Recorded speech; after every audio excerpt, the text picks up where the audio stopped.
Dalam sebuah kisah dinukil, seorang sahabat dari Ansar, kalau saya tidak salah namanya Abu Mu'alak radhiyallahu anhu, beliau pernah jalan menuju ke wilayah Irak. Di tengah jalan ada orang merampok dia. Dan perampok ini berkata, serahkan semua apa yang kau miliki, dan bukan cuma itu, saya akan bunuh kamu. Kata dia, kalau kau ingin harta ambillah, apa gunanya kau menumpahkan darahku? Dia bilang tidak bisa. Harta akan saya ambil, darahmu akan saya tumpahkan. Karena kalau saya biarkan kamu pergi, kau akan membongkar kedokku. Walaupun kau katakan tidak. Kalau di sana ada perampok dan seterusnya. Dalam kondisi pedang sudah diletakkan di lehernya dan dia akan dibunuh, dan memang perampok ini kerjanya selalu begitu. Maka dia pun berkata, izinkan saya sholat. Saya ingin sholat terakhir sebelum kau membunuh saya. Maka diizinkanlah sholat. Dia pun sholat. Dalam sholatnya dia membaca doa-doa yang masyhur yang dia ucapkan. Wahai zat yang cahayanya tidak pernah redam. Wahai zat yang memiliki kerajaan langit dan bumi. Wahai zat yang akan menjawab panggilan orang-orang yang terdesak. Aku meyakini keberadaanmu dan engkau yang menyuruh aku untuk minta tolong kepadamu kalau lagi ada masalah. Maka aku memohon kepadamu ya Allah 3 kali. Tolonglah aku dari perampok ini. Jadi ada beberapa orang perampok banyak. Tolonglah aku dari perampok ini, tolonglah aku dari perampok ini. Maka dia pun menutup matanya sambil berdoa. Setelah itu dia duduk tahiyat, kemudian dia salam. Begitu dia salam, dia melihat si perampok-perampok ini telah dibunuh oleh seseorang penunggang kuda yang memiliki pedang yang sangat tajam. Sudah mati semuanya, kemudian orang ini pun pergi. Maka dia berusaha mengejar sambil mengatakan, aku menanyakan atas nama Allah kepadamu, siapa kau ini? Maka dia mengatakan, pergilah, syukurlah karena Allah telah menyelamatkan kau dari penjahat-penjahat ini. Dia bilang, demi Allah saya tidak akan lepaskan kamu. Saya akan tanya atas nama Allah, kau harus jawab siapa kamu.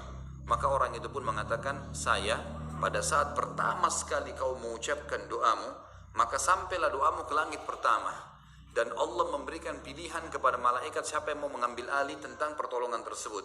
Lalu karena kau ucapkan doa itu yang kedua kali, maka pindah doamu ke langit yang kedua dan tergoncang langit kedua. Kemudian kau mengucapkan yang ketiga, maka naiklah doamu ke langit ketiga sampai kau ucapkan yang keempat kali yang kau katakan, ya Allah yang telah memerintahkan untuk berdoa dan akan menjawab panggilan orang yang terdesak, maka berikanlah aku pertolongan dari pencuri ini. Maka aku pun meminta izin kepada Allah dari langit sana, minta untuk membunuh penjahat ini. Aku malaikat dari langit keempat. Maka datang dan membunuh penjahat ini. Dan ini kisah masyhur sekali di mana orang-orang mengambil pelajaran darinya. Tentu saja, mohon maaf, saya tidak tahu tentang kalau kisah ini kesahihannya 100%. Tapi insya Allah dengan izin Allah saya tahunya ini dinukil oleh banyak para dai-dai kita di Timur Tengah. Kisah yang masyhur yang dinukil dari beberapa buku-buku yang ditulis oleh para ulama salaf dulu. Yang jelas yang kita ambil pelajaran teman-teman sekalian tentang masalah bagaimana kedekatan seorang hamba dengan Allah subhanahu wa ta'ala. Lepaskan ketergantungan dengan makhluk yang hanya selalu bisa memberikan angan-angan, semoga saja, tolong bantu saya, baiklah saya usahakan. Kalau dengan Allah tidak ada perkataan baiklah saya akan usahakan. Allah mengatakan kalau kalian meminta, saya pasti akan beri. Kalau ditanyakan kepadaku, saya sangat dekat. Tidak ada sama sekali hal-hal yang kurang di situ. Saya juga dapat dari salah satu sumber, ya mudah-mudahan saya yakin sumbernya baik, karena ini dari beberapa teman-teman dai. Dan kisah nyata di Jawa terjadi, ada seorang saudara kita muslim jual bakso. Kisah nyata.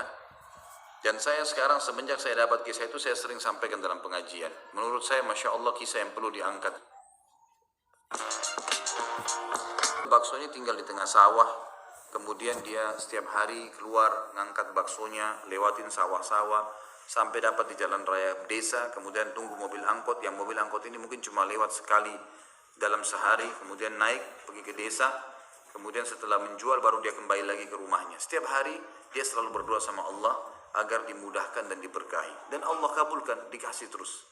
Karena dekatnya sama Allah, Allah berkahi. Satu waktu dia keluar pagi, begitu dia lewat di sawah, jatuh, baksonya semua tumpah, kotor.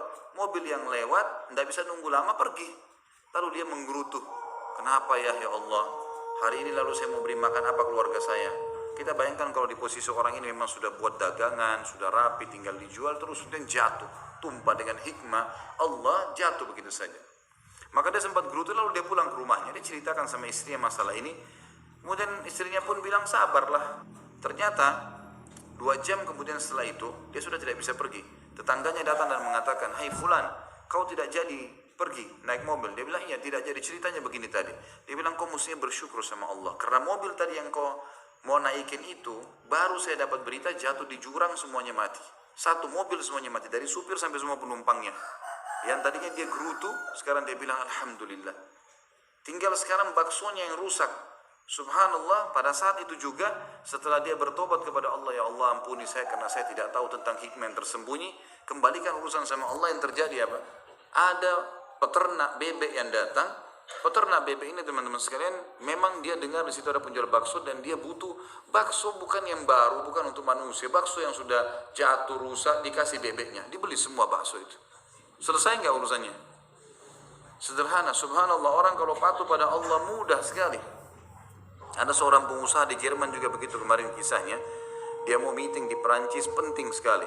Tiba di bandara sudah buru-buru, ternyata pesawat sudah ditutup. Belum terbang pesawatnya, tapi sudah ditutup, nggak bisa lagi. "Saya siap bayar apa? Sudah kelas bisnis." Nggak bisa, pokoknya sudah nggak bisa. Nggak tahu kenapa nggak bisa. Orang ini Masya Allah ahli ibadah, dikenal begitu. Dinukul oleh para teman-teman da'i kita di sana. Maka dikatakan ini orang alim, kelihatan, tapi dia coba ikhtiar, berusaha. "Cobalah bantu saya gini." Tidak bisa, harus penerbangan setelahnya, ada meeting penting. Maka akhirnya dia bilang, "Baiklah kalau gitu." Telepon di sana, "Maaf saya tunda 4-5 jam lagi penerbangan setelahnya." Dia tunggu di bandara, lalu kemudian ada berita di cuplikan film 15 menit saja setelah itu di TV di bandara, kalau pesawat yang tadi naik itu jatuh. Kita tidak boleh sangka buruk, asal hubungan kita dengan Allah benar, tidak usah khawatir. Pasti Allah punya cara menyelesaikan perkara kita. Dan ada banyak teman-teman kalau ikuti ceramah-ceramah di YouTube yang saya sampaikan, kisah-kisah orang soleh yang Allah Subhanahu Wa Taala selamatkan. Dan pelajaran kita ambil dari orang yang terdahulu teman-teman, yang sudah berlalu. Dari orang-orang soleh yang sudah meninggal, itu ibro dan pelajaran. Bukan diambil dari orang yang masih hidup yang akhirnya masih bisa dia melakukan kesalahan-kesalahan. Ini pelajaran-pelajaran yang harus kita hubungkan dengan bagaimana kalau seseorang menjalin hubungannya dengan Sang Pencipta dan mengesahkan itu. Tidak usah bergantung kepada selain Allah Subhanahu Wa Taala. Di mana pernah saya jelaskan di Tauhid, pertama kita menjelaskan tentang Tauhid Uluhiyah, yang berbunyi kata Nabi SAW, Allah berfirman, "Wahai anak Adam, kalau kau yakin dengan kerajaanku, maka kau tidak perlu takut dan khawatir dengan kerajaan selain aku. Karena kerajaanku abadi dan tidak akan pernah musnah. Hai anak Adam, kalau kau gantungkan nasibmu padaku, maka aku akan memenuhi semua hajatmu. Dan kalau kau gantungkan nasibmu pada selain aku akan biarkan kamu dengan ketergantunganmu. Wahai anak Adam, kalau seandainya engkau berusaha untuk menyampaikan semua hajatmu padaku, maka aku akan mendengarkan dan menampungnya. Dan kalau kau datang pada hari kiamat membawa dosa yang sangat banyak, selama kau tidak berbuat syirik kepadaku, maka aku akan mendatangkan juga sebanyak itu pengampunanku." Rahmat Allah luas, maka bergantung pada Sang Pencipta adalah hal yang sangat luar biasa. Jangan bergantung kepada makhluk yang tidak akan pernah bisa memenuhi kebutuhan kita kecuali sebagian kecil dari apa yang dia bisa berikan kepada kita.